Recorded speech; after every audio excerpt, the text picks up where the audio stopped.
नागपूरमधील एका ठिकाणी एका परिसरामध्ये राहणारी एक 23 वर्षाची तरुणी होती. BAचं शिक्षण घेत होती आणि शिक्षण घेण्याबरोबरच शिवणकामसुद्धा करत होती आणि शिवणकाम शिकत शिकत त्याचं कामसुद्धा करत होती. मग बाजूलाच राहणारी शेजारी राहणारी एक महिला होती. त्या महिलेलासुद्धा शिवणकलेची आवड होती, तर या तरुणीलासुद्धा शिवणकलेची आवड होती. म्हणून ही तरुणी त्या शेजारी राहणाऱ्या महिलेकडं जात होती. कशा पद्धतीनं शिवणकाम करायचं आहे, काय करायचं आहे, अशी चर्चा दोघींमध्ये मोठ्या प्रमाणात होत होती. म्हणून ही जास्तीत जास्त वेळ त्या महिलेकडेच घालवत होती आणि काही वेळ कॉलेजमध्ये शिक्षणसुद्धा घेत होती. मग या तरुणीचं त्या महिलेकडं जाणं येणं मोठ्या प्रमाणात वाढल्यामुळं ती जी शिवणकाम करणारी महिला आहे त्या महिलेच्या नवऱ्याची वाईट नजर या तरुणीवर पडू लागली आणि त्याला आता त्या तरुणीबरोबर नको ते कृत्य करण्याची इच्छा व्यक्त होऊ लागली. मग तो त्या तरुणीला लपून लपून बघायचा, लपून लपून तिला हातवारे करायचा आणि तिच्यासोबत नको ते कृत्य करण्याचा प्रकारसुद्धा करायचा. पण मात्र नको ते कृत्य करण्याचा जेव्हा प्रकार केला होता तेव्हा त्या तरुणीनं त्याला थेट विरोध केला होता.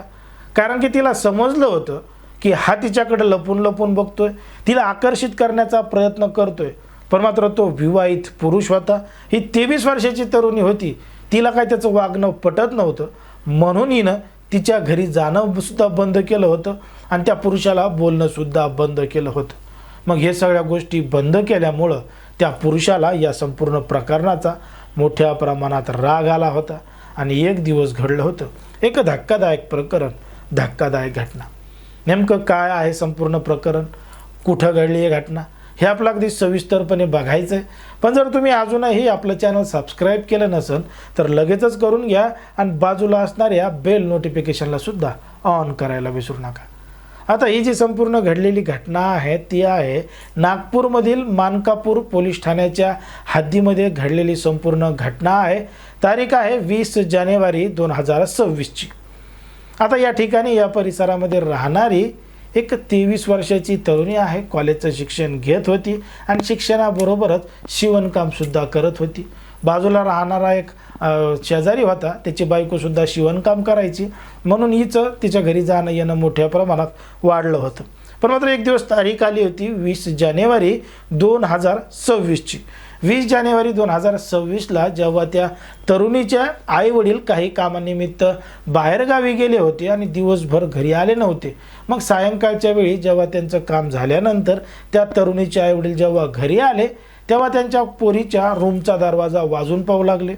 दार वाजवलं तरी त्यांची पोरगी काही दार उघडत नव्हती. म्हणून त्यांनी त्या ठिकाणी ते रूमचं दार तोडलं. तेव्हा त्यांची स्वतःची ती 23 वर्षाची पोरगी पंख्याला गळफास लावून आत्महत्या केल्याची दिसली. जशी त्या ठिकाणी तरुणी आत्महत्या केल्याची दिसली त्यांनी आरडा केला, वारडा केला. आजूबाजूच्या परिसरातले लोक त्या ठिकाणी जमा झाले. त्यांनी तात्काळ तिला जवळच्या रुग्णालयामध्ये ॲडमिट केलं, दवाखान्यात नेलं. पण मात्र डॉक्टरांनी मृत घोषित केलं. आता आत्महत्या का केली, कशामुळं केली, काय केली अशी चर्चा परिसरामध्ये सुरू झाली. पोलीस ठाण्यामध्ये सुद्धा प्रकरण गेलं होतं. पोलिसांनी सुद्धा त्या ठिकाणी तपाससुद्धा केला होता, पंचनामा केला होता. प्रत्यक्षदर्शी तरुणीनं आत्महत्या केली आहे असं त्या ठिकाणी दिसत होतं. पण मात्र जेव्हा दवाखान्यामध्ये नेलं होतं डॉक्टरांनी ते मृतदेह व्यवस्थितरित्या तपासला होता तेव्हा त्या तरुणीच्या मानेवर आणि डोक्याला जखमासुद्धा आढळल्या होत्या. मग समजलं होतं की ही आत्महत्या नाही आहे तर हा घातपात आहे. त्या तरुणीला कोणीतरी ठार केलं आणि तिला गळफास लावून वरी लटकवलं.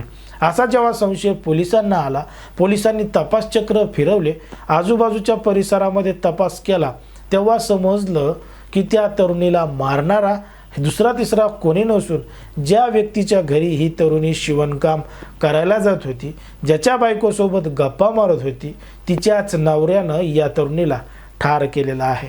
जेव्हा संशयाच्या आधारे पोलिसांनी त्या व्यक्तीला ताब्यात घेतलं, त्याची कसून चौकशी केली. सुरुवातीला तिनं उडवाउडीची उत्तरं दिली. पण मात्र उडवाउडीची उत्तरं दिल्यानंतर जेव्हा पोलिसांनी पोलिसांच्या पद्धतीनं विचारलं तेव्हा त्यानं घडलेलं संपूर्ण प्रकरण सांगितलं. त्यानं सांगितलं की त्याला ती तरुणी मोठ्या प्रमाणात आवडत होती आणि यानं तिच्यासोबत नको ते कृत्य करण्याची प्रयत्नसुद्धा केला होता. तिच्याकडं तशी इच्छा व्यक्त केली होती, पण मात्र तिला हे नातं आवडत नव्हतं. तिनं हे नातं संपवण्याचा निर्णय घेतला होता. तिला याला बोलायला आवडत नव्हतं, म्हणून तो तिला समजून सांगण्यासाठी तिच्या घरामध्ये गेला होता. पण मात्र दोघा जणांमध्ये वादविवाद मोठ्या प्रमाणात वाढला होता. मग वादविवाद एवढ्या मोठ्या प्रमाणात वाढला की त्या पुरुषाने थेट त्या तरुणीचा गळा आवळला. जोपर्यंत तिचा जीव जात नाही तोपर्यंत तिला सोडलंच नाही. तिचा जीव गेल्यानंतर ती आत्महत्या आहे असं वाटू नये म्हणून तिच्याच ओढणीनं तिचा मृतदेह फॅनला लटकावला आणि आत्महत्या असल्याचं दाखवलं. परंतु पोलिसांनी योग्य तपास करून त्या आरोपीला ताब्यात घेतला आहे. त्याच्यावर कायदेशीर कारवाई सुरू आहे. आता त्या तरुणीच्या पोरीच्या आईवडिलांनी ज्या पद्धतीनं तक्रार दाखल केली आहे, फिर्याद दाखल केली आहे, त्याच पद्धतीनं ही संपूर्ण माहिती आणि बातमी समोर आलेली आहे. आता त्यांनी याच्या व्यतिरिक्त नेमकं काय काय केलं आहे, कशा पद्धतीनं केलं आहे, अजून या दोघांचं काय आहे, हे सगळं आता पुढील चौकशीमधून समोर येणार आहे. पण मात्र सध्या समाजामध्ये, देशामध्ये आणि राज्यामध्ये कशा पद्धतीच्या घटना घडतात हे तुम्हाला या संपूर्ण प्रकरणावरून लक्षात आलेलं असेल. आता तो जो पुरुष होता तो विवाहित होता, लग्न झालेलं होतं, सगळं काही सुरळीतपणानं सुरू होतं. ही तरुणी कॉलेजचं शिक्षण घेत होती आणि तिचं शिवणकाम करत होती. त्याच्यामुळं तिची हत्या यानं केल्यामुळं तिचा जीव गेलेला आहे, याचं आयुष्य उद्ध्वस्त झालेलं आहे आणि अशा पद्धतीचं प्रकरण नागपूरमध्ये घडलेलं आहे.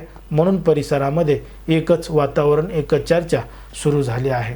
आता ज्या पद्धतीने हे सगळं प्रकरण घडलं आहे त्याच्यावर तुम्हाला काय वाटतं हे अगदी स्पष्टपणे कमेंटमध्ये सांगा. कारण की कोणाच्याही भावना दुखवणं, कोणाचंही मन दुखवणं हा आपला उद्देश नाही. समाजामध्ये जे घडतंय, मीडियामध्ये जे दिसतंय तेच सांगायचं काम आपण या ठिकाणी करत असतो. लोकांना सतर्क आणि सावध राहण्याचं सुद्धा आवाहन करत असतो.